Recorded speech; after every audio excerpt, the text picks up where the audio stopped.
आप देख रहे हैं सब तक एक्सप्रेस। आज 29 अक्टूबर 2025 को केंद्रीय रक्षा मंत्री और भारतीय जनता पार्टी बीजेपी के वरिष्ठ नेता राजनाथ सिंह बिहार के दरभंगा जिले के हायाघाट पहुंचे। वो बिहार विधानसभा चुनाव 2025 के अंतिम चरण के प्रचार के सिलसिले में यहां एक चुनावी जनसभा को संबोधित करने आए थे। यह यात्रा बिहार में एनडीए के पक्ष में समर्थन जुटाने का हिस्सा है, जहां बीजेपी और उसके सहयोगी दल सक्रिय रूप से प्रचार कर रहे हैं। राजनाथ सिंह ने दरभंगा के हायाघाट में बीजेपी प्रत्याशी रामचंद्र प्रसाद के समर्थन में रैली को संबोधित किया। उन्होंने कहा कि बिहार को जंगल राज से मुक्त कर विकास की राह पर ले जाना ही असली मुद्दा है। उन्होंने प्रधानमंत्री नरेंद्र मोदी के नेतृत्व की तारीफ की और कहा कि देश की अर्थव्यवस्था 11वें से चौथे स्थान पर पहुंची। राजनाथ सिंह ने राष्ट्रीय जनता दल आरजेडी और महागठबंधन पर जमकर निशाना साधा। उन्होंने आरजेडी के चुनावी घोषणा पत्र को झूठ का पुलिंदा बताया और कहा तेजस्वी यादव हर परिवार को सरकारी नौकरी जैसे झूठे वादे कर रहे हैं। साथ ही उन्होंने आरोप लगाया कि आरजेडी ने बिहार को पूरी दुनिया में बदनाम किया है। वक्फ बोर्ड कानून को लेकर विपक्ष के दावों को खारिज करते हुए कहा संसद में बना कानून कोई नहीं हटा सकता। राजनाथ सिंह ने कहा बीजेपी कल 30 अक्टूबर अपना घोषणा पत्र जारी करेगी और उसके हर शब्द को लागू किया जाएगा। उन्होंने बिहार सरकार की योजनाओं का जिक्र किया, जैसे 75 लाख महिलाओं को 10-10 हजार रुपये सहायता और गरीब किसानों के लिए केंद्र की पहलों की सराहना की। मूल रूप से छपरा में एक सभा का कार्यक्रम था, लेकिन मोन्था तूफान के कारण वह रद्द हो गया। इसके अलावा आज ही अमित शाह, योगी आदित्यनाथ और राहुल गांधी जैसे अन्य बड़े नेता भी बिहार में प्रचार के लिए पहुंचे। हमारे देश के नवविवाहित जोड़े पहलगाम में, कश्मीर में शादी होने के बाद घूमने टहलने के लिए गए थे। कुछ लोग वैसे ही घूमने टहलने के लिए गए थे। पाकिस्तान के आतंकवादियों ने आकर धर्म पूछ मार डाला। धर्म पूछ कर पहलगाम में आतंकवादियों ने आकर हमारे भारतवासी जो टूरिस्ट थे, पर्यटक थे, उनको मार डाला। भारत के ऊपर भी दुनिया का कोई देश यदि आंख उठाकर देखने की कोशिश करेगा, बहनों भाइयों, भारत कमजोर भारत नहीं रहा है। भारत मुंहतोड़ जवाब देना अच्छी तरह जानता है।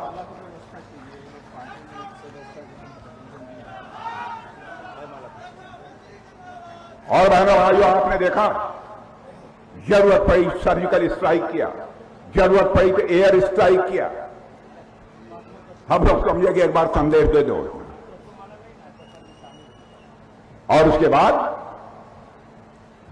हमारे देश के नवविवाहित जोड़े पहलगाम में, कश्मीर में शादी होने के बाद घूमने टहलने के लिए गए थे। कुछ लोग वैसे ही घूमने टहलने के लिए गए थे और पाकिस्तान के आतंकवादियों ने आकर धर्म पूछ मार डाला। धर्म पूछ कर तुम दिखाओ को किस धर्म के। क्या बहन भाइयों इसकी कल्पना की जा सकती है? उसी दिन हम लोगों ने ठान लिया था, हमारे प्रधानमंत्री ने ठान लिया था, और चटपट दूसरे दिन मैंने सेना के army chief, air force chief, navy chief, chief of defence staff, NSS सबकी मीटिंग बुलाई है। और मुझे खुशी है कि हमारे तीनों सेवाओं के, तीनों सर्विसेज के सेना के चीफ ने कहा, मैंने पूछा कि ऑपरेशन के लिए तैयार हैं? लोगों ने कहा सर पूरी तरह से तैयार हैं हम ऑपरेशन करने के लिए। प्रधानमंत्री जी ने कहा कि आप सबको खुली आजादी है, जैसे करना। ये लोगों ने तमाशा किया है। बहनों भाइयों, राजनीति केवल सरकार बनाने के लिए नहीं की जानी चाहिए।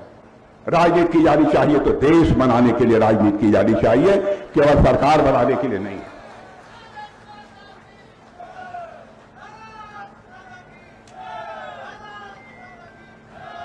बहनों भाइयों, उस समय आग लग गई जब पहलगाम में आतंकवादियों ने पर बैठे बैठे ऐसा मारा कि सब के सब धराशायी हो गए। मेरे बहनों भाइयों, सब मिट्टी में मिल गए।